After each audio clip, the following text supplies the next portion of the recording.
Yo, nå sitter jeg på bussen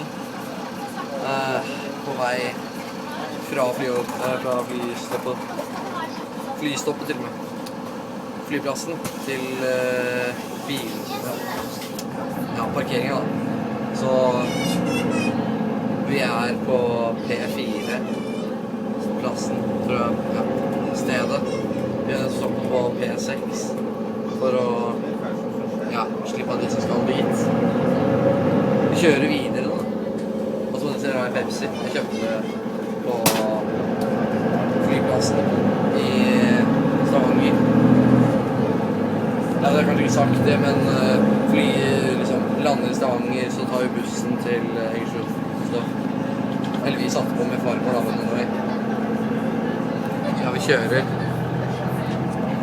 Har det fun. Kjenner meg litt da, for jeg har dårlig batteri. Så, ok, nå kommer vi dit vi skal. Så ja. Neste stopp er vårt.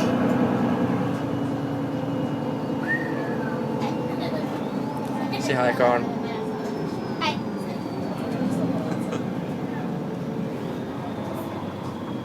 Jeg føler meg litt sånn melankolsk da. Vi er inne her ved E4, hvor det er utkjøring. Stopper også lenger opp og tilbake til Ses folk. Ja.